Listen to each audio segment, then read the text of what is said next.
The taste of copper and the smell of burning ash were the last things Jake knew as a mercenary captain. He had spent his entire life selling his soul for coin to nobles, who viewed him as nothing more than a disposable tool. Surrounded by rebel blades and abandoned by his masters, he finally closed his eyes in the dirt of a failing empire. But instead of the cold embrace of death, a sharp sting across his cheek jolted his consciousness back to life. A frantic boy stood over him, tears streaming down his face as he cried out for Master Lucian. Looking into a nearby mirror, Jake saw a face that was far too beautiful and pristine to belong to a scarred warrior. He had not just survived, he had been transported 15 years into the past into the body of the Grand Duke's third son. If fate had given the mercenary a golden crown, he would use it to climb higher than any king or god. He quickly realized that the original Lucian had been a recluse, hiding away for over a year out of grief and fear. This weakness had invited vultures into his annex, with his own brothers planting spies to watch him rot. Lucian donned his most lavish robes, feeling the weight of the silver and silk against his new scrawny frame. Stepping into the grand halls of the Valdec estate, he was greeted by the hushed whispers of surprised servants. He felt like he was walking into enemy territory, every gaze hiding a secret agenda or a debt of mockery. The head butler, Edwin, appeared like a ghost to inform him that the Grand Duke demanded his presence immediately. Lucian knew this meeting would decide whether he was sent to a monastery or allowed to remain in the family. Inside, Grand Duke Sigmund sat behind a desk that looked like a throne, his aura heavy enough to crush a normal man. "Why are you still alive?" the Duke asked, his voice like the grinding of tectonic plates. Lucian didn't flinch, drawing upon his years of facing down angry mercenary employers to keep his nerves steady. Instead of making excuses, he apologized for tarnishing the Valdec name and promised to become a sword worthy of the family. The Duke noticed the change in his son's eyes, a fire that had replaced the dull vacancy of a spoiled child. "Diligence is a heavy burden for one as weak as you," Sigmund noted, testing the boy's resolve. Lucian replied that he would start by fixing his broken body and learning the ways of the sword from the ground up. For the first time, a faint, dangerous smirk touched the Grand Duke's lips as he dismissed his son. Outside the room, Lucian took a deep breath, knowing he had just escaped a death sentence by sheer audacity. Now, he needed resources, and the first thing he required was the funding his father had frozen during his seclusion. To his shock, carriages soon arrived at his annex, unloading chests overflowing with gold and precious jewels. He marveled at the lifestyle of the high nobility, where a single month's allowance exceeded a mercenary's lifetime earnings. But gold was just a tool. He needed a miracle herb that was currently undervalued in this timeline, the Moonlight Herb. For 3 days, he locked himself away, turning his noble suite into a makeshift alchemy lab filled with strange vapors. His servant Hans guarded the door, terrified that his master had finally lost his mind in the clouds of herb smoke.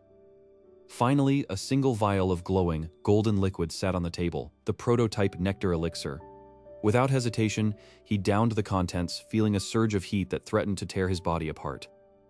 His blocked mana paths were forcibly widened, a process that felt like liquid fire coursing through his veins. As the pain receded, he felt a lightness he had never known, his senses sharpening to a supernatural degree. He stepped out of his room, his gaze so sharp that Hans stumbled back in instinctive fear.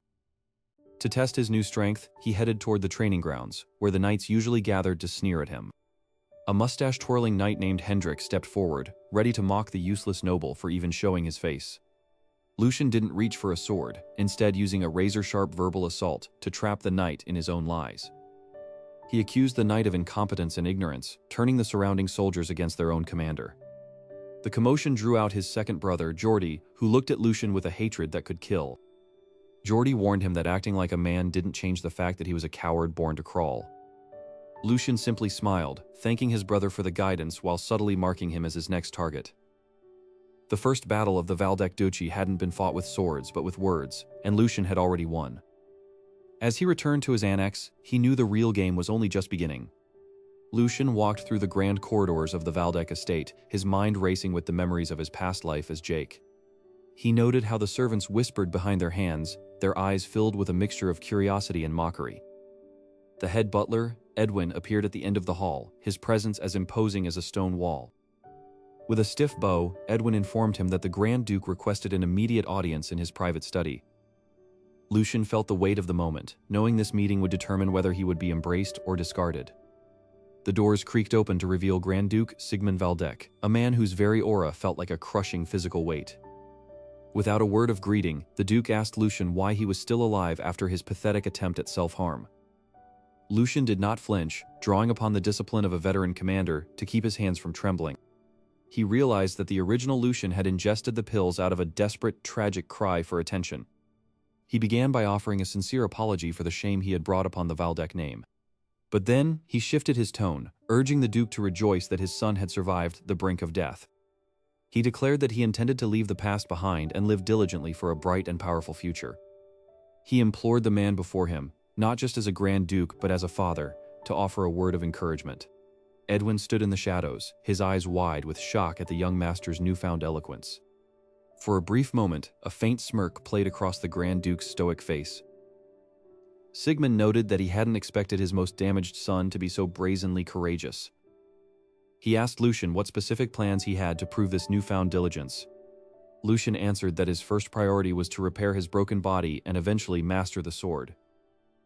The Grand Duke gestured to Edwin, authorizing him to provide Lucian with a helping hand to get started. Later that day, several heavy carriages arrived at Lucian's annex, unloading massive wooden chests. When the chests were opened, they revealed a sea of gold coins and precious jewels, an immense monthly allowance. Lucian realized that this was more than enough to fund the revolutionary projects he had planned. Meanwhile, Sigmund walked through his garden, remembering the late Grand Duchess who had cherished the same flowers. He admitted to Edwin that Lucian's brave stance reminded him of his late wife for the first time. However, Edwin brought up a concerning report. The second son, Geordie, was already moving to sabotage Lucian. Sigmund decided not to intervene, wanting to see if Lucian had the strength to handle his own enemies. Back in his room, Lucian began a secretive 3-day process, locking himself away from everyone. He utilized rare moonlight herbs, wasting his entire allowance on ingredients others deemed useless.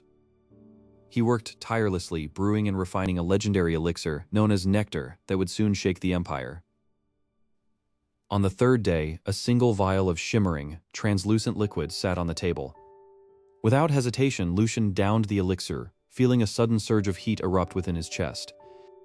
He collapsed to his knees as his mana pathways were forcibly widened, the sensation like molten lead in his veins. Hours later, he emerged from his room, his eyes sharper and his skin radiating a healthy glow. Hans, his loyal servant, was waiting outside, nearly in tears at the sight of his master's recovery. Lucian leaned in and whispered to Hans, telling him to invest his savings into the moonlight herb market immediately. Feeling a new sense of power, he decided it was time to finally visit the estate's training grounds. Hans warned him that the last time he went there, his brother Geordie had humiliated him in front of the knights. Lucian reassured him that the child who was afraid no longer existed. Upon reaching the grounds, a mustached knight named Hendrik immediately began mocking his presence. As Lucian prepared to retort, a dark shadow loomed over the entrance. Geordie Valdec had arrived. Geordie's presence filled the room like a suffocating shroud of cold intent. Lucian did not flinch, his mercenary instincts keeping his heartbeat steady despite the intimidation. With a sharp word, Lucian managed to deflect his brother's scrutiny and retreated to the safety of his private laboratory. He knew that rhetoric alone wouldn't save him from the predators circling the Valdec name. His current body was a cage of brittle bones and sluggish mana circuits. In his past life, he had seen the legendary nectar transform a dying soldier into a demigod on the battlefield. The formula was a closely guarded secret of the Elven Kingdom that wouldn't be revealed for another decade. He reached for a hidden box containing the rare ingredients he had surreptitiously gathered over the past week. The first ingredient was the heart of a frost salamander, still pulsing with residual elemental energy. Lucian carefully ground the heart into a fine glowing dust using a mortar and pestle.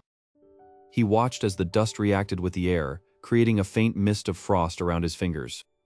Next, he poured a vial of purified sunlight water into a heavy glass cauldron. The mixture began to hiss and bubble violently as the opposing elements fought for dominance. Lucian began to chant ancient mana stabilization incantations, his voice steady despite the rising heat. Sweat beaded on his forehead as he poured his own meager mana reserves into the brewing elixir. After hours of delicate manipulation, the liquid finally settled into a deep, viscous emerald hue. He knew that drinking this was a gamble with his very life. "A mercenary who fears risk is already dead," he whispered to the empty room. In one swift motion, he downed the entire contents of the flask. For a heartbeat, there was nothing but a chilling silence in his veins. Then, an explosion of heat tore through his chest as if he had swallowed molten lead.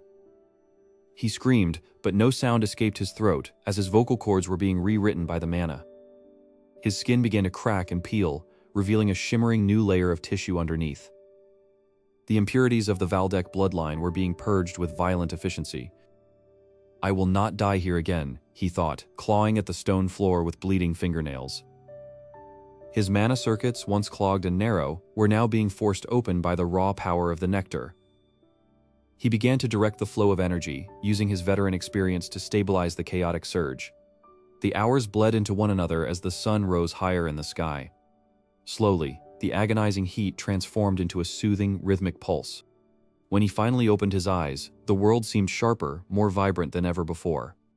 He stood up, and for the first time in this life, his legs did not tremble under his weight. A simple flex of his hand caused a ripple of mana to distort the air around him. The frail third son of the Valdec family was gone, replaced by something far more dangerous. He noticed that the black residue on the floor was the physical manifestation of the poisons that had been stunting his growth. He realized someone had been slowly poisoning the young Lucian long before his reincarnation. This discovery gave him a new priority. He needed to find the traitor within the household. But first, he needed to test the limits of his new body and his expanded mana core. The speed at which he could now cast spells was beyond even his expectations as a former captain. Suddenly, a frantic knocking echoed from the hidden entrance above the laboratory. As he moved to hide his work, a drop of fresh blood fell from his nose, hitting the floor with a heavy thud. Lucian stared at the dark red droplet on the floor as his mana veins pulsed with newfound heat. He wiped the blood from his lip, feeling the nectar elixir forcing his fragile capillaries to expand. The physical pain was a small price to pay for the power required to survive this den of vipers. He knew that every move he made in this room was being watched by eyes hidden in the shadows. It was time to remove the parasites feeding on the Valdec name before they could report his progress. The next morning, Lucian summoned the headmaid and the senior butler to his private quarters. The servants exchanged a nervous glance, sensing a shift in the air that they couldn't quite explain. Lucian sipped his tea slowly, letting the silence stretch until it became a suffocating weight. He suddenly dropped a list of names onto the table, each one written in deep black ink. The headmaid's face turned pale as she recognized the list of clandestine contacts she had kept for years. Lucian didn't offer them a chance to explain or beg for mercy from the duchy's laws. Within seconds, hidden guards he had secretly bribed with his mother's inheritance dragged the traitors away. With the inner circle momentarily cleansed, Lucian prepared for his most dangerous excursion yet. He slipped out of the estate through a forgotten drainage tunnel he remembered from his past life. The slums of the capital were a stark contrast to the gold-leafed halls of the Valdec Palace. He navigated the winding alleys with the muscle memory of a man who had spent decades in the dirt. His destination was a dilapidated tavern known as the Drowned Rat, a front for the city's largest information guild. Lucian pushed the swinging doors open, the scent of stale ale and blood hitting him instantly. Every mercenary and thief in the room stopped their chatter to stare at the small, hooded figure. Lucian walked directly to the back of the room where a massive man sat alone behind a heavy table.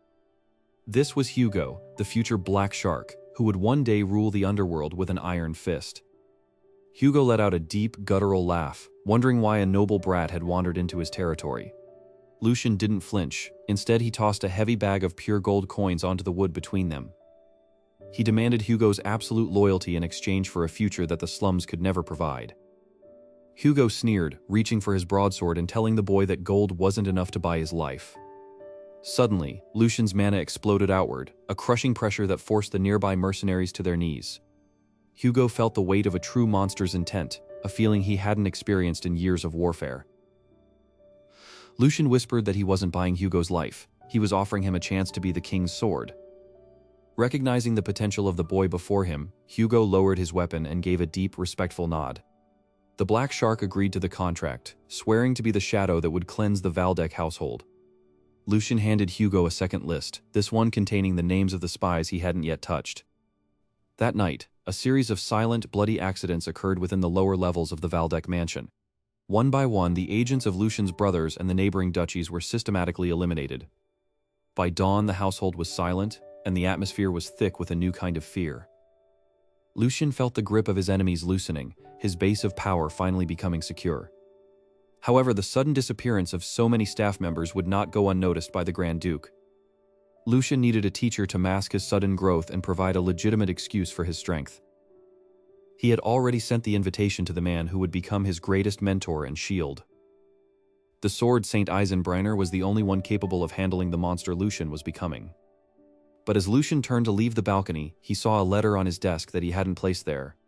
The seal on the envelope was not of the Valdec family, but of the secret cult that had destroyed his past life. A cold chill ran down his spine as he realized his rebirth was not as secret as he had initially believed. A cold chill ran down his spine as he realized his rebirth was not as secret as he had initially believed. Despite the looming shadows of political intrigue, Lucian understood that his immediate priority was the acquisition of true martial power. The next morning, the sun rose over the vast training grounds of the Grand Duchy, illuminating a sacred arena where legends were forged. Lucian stood alone in the center of the dust-covered field, taking in the heavy atmosphere that smelled of iron and old sweat. He recalled his past life as Jake, where he had to scavenge for scraps of swordsmanship knowledge like a starving dog. Now, the legendary Lionheart sword technique, a treasure reserved only for the Valdec elite, was finally within his reach. His thoughts were interrupted by the arrival of an old man whose presence felt as vast and immovable as a mountain. Standing before him was Sir Eisenbrenner, the sword saint, whose name was whispered with awe across the entire empire. Lucian immediately performed a deep, respectful bow, acknowledging the supreme status of the living legend. Eisen chuckled softly, noting that a candidate for the Grand Duke's throne should not lower his head so easily.